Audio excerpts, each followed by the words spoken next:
Hi everyone. So how did it go since the last session? If you started the 30-day kindness challenge, you will have learned a lot in a pretty short period of time. You'll have seen in practice what we talked about last time, the ways you were negative and unkind before, perhaps in ways you never intended to be, and also perhaps how you weren't as positive and affirming as you thought you were. Most of us do want to be people of praise. We want to make others feel good about themselves, especially those that matter most to us.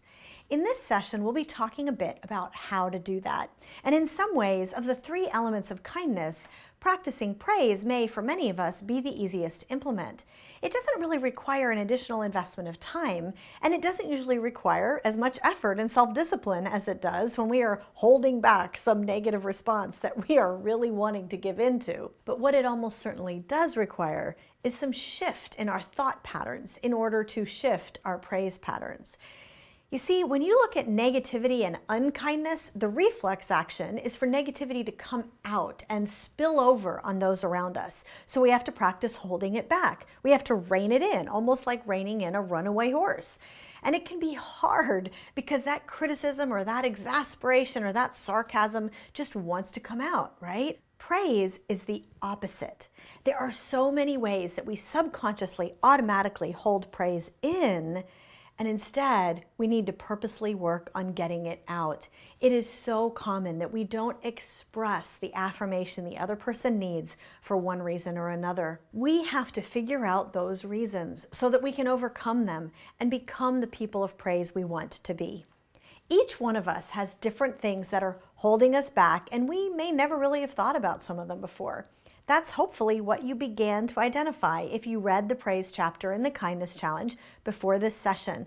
And we'll cover just a little of that now. And let me tell you, once you start this, you'll see how incredibly powerful affirmation is specifically. In the kindness challenge, I share that if kindness is a superpower, then praise is the power behind the power. Everyone is touched by sincere, genuine affirmation and appreciation. Everyone loves that sort of encouragement, whether it is telling your husband thank you, telling your wife she's beautiful, telling your kids you're proud of them for making a good choice, or telling your classmate or colleague that you did fantastic on that presentation. When things have become difficult in a relationship, it can be easy to hold back a bit, or maybe even think that praise might not be appropriate given everything that has happened. Don't hold back.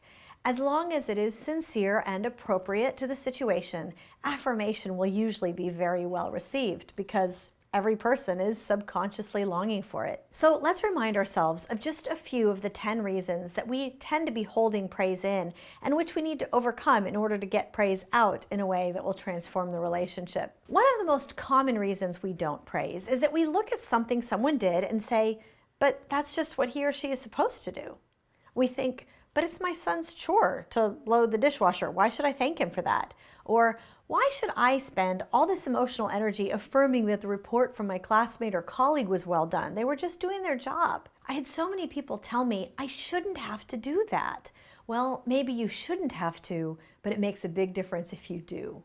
And what we are trying to do with our time together is make that big difference in our relationships. Sincere praise is especially powerful in a contentious relationship. It is one of the most high leverage actions because in those types of relationships, that person usually has a wall up against you. And one of the superpowers of kindness is that it just melts through those walls. For example, let's say your teenage son has been getting into trouble. And he is used to you expressing disappointment about homework or his grades or whatever. Maybe he isn't working hard enough. Maybe you've had to impose some discipline for poor choices. So by now, he's probably got a bit of a wall up. Maybe he's a bit resentful, a bit angry. Now suppose that you see something good that he does. And because you're trying to be purposeful about expressing praise, you come over and say, I saw how you were so kind to your sister when she was upset this morning. Good job, buddy. I love the fact that you have a kind heart. Your sincere, real, specific affirmation melts straight through those walls and touches him whether he wants to let you in or not. That is the power of praise. And that relates to one of the other common reasons we don't praise. We simply don't notice or really grasp the good things that are worthy of appreciation or affirmation. It is so easy, especially if a relationship has gotten difficult, to get more and more irritated by the negative things about that person, and we miss the positive. That is one of the reasons the 30-Day Kindness Challenge is so crucial. I was sitting next to a woman on an airplane one day, and she gave me an interesting example of this. She described how a few years before, her interactions with a certain colleague had been getting more and more contentious. He wanted to move faster on a complicated long-term project that they each led for their respective divisions of their company. But she was sure that if they moved so fast, they were gonna end up missing something. So she wanted to make sure they thought each step through first. He got irritated, she got irritated, and it turned into a personality conflict. She started to see him as being slipshod, as being willing to cut corners, and as someone she couldn't really trust. And so now she felt like she had to triple check his work before she moved forward, which made her even slower and made him even more frustrated. And she was furious that she was put in the position of being the bad guy because he was the one skating through things too fast. Her dislike of working with him was starting to impact her feelings about her job, but she didn't want to leave her job, and neither did he. So she realized she needed to find some way to enjoy working with him again. She told me how she began to look for things to praise. She didn't ignore the frustrations or concerns, but she established a rule for herself.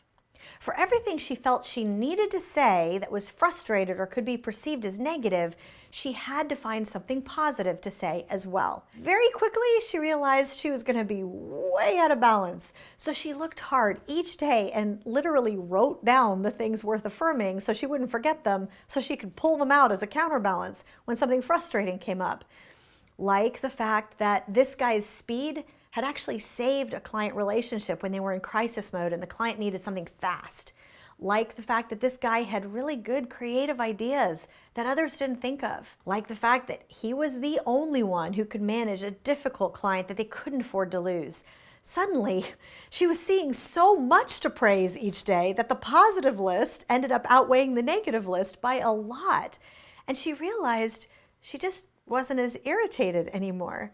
She saw the upsides of this guy, not just the downsides. Her story points out something else that she realized was a reason she did not give praise. And it's another of those 10 reasons that we may not either. She didn't feel her colleague's speedy approach on their project was valuable because it wasn't her way of doing it. She valued thoroughness, so she thought his way was just wrong. One sneaky thing that holds us back from being the affirming people that others love to live and work with is that we subconsciously think things are only good and right if they are done our way. In her case, it wasn't that her colleague was a man of no integrity, but just that he moved much faster because he had made a judgment call that speed was often more important for their business than thoroughness. Once her eyes were opened by her effort to have that balance of praise, and she began to appreciate him more, she realized, as she told me, there really isn't one right way and one wrong way. We just had different approaches.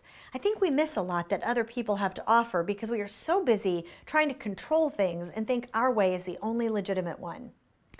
This is a common problem for many of us. Finally, one reason we don't praise enough is that we think the other person already knows we appreciate them. It's a simple problem, but it's also a sneaky one. We often think those positive things about our spouse or kids or friends or colleagues, but all too often we don't say it, or not nearly enough. And if we don't say it, we need to assume the reverse, that they don't know it. They need to hear it. There are other things that subconsciously hold us back from giving praise, and of course they'll be different for different people. So if you haven't already done so, take a look at the list in Chapter 8 of the book and identify which might apply to you. Be purposeful about this element of the 30-Day Kindness Challenge, and you'll find that life is a lot more enjoyable.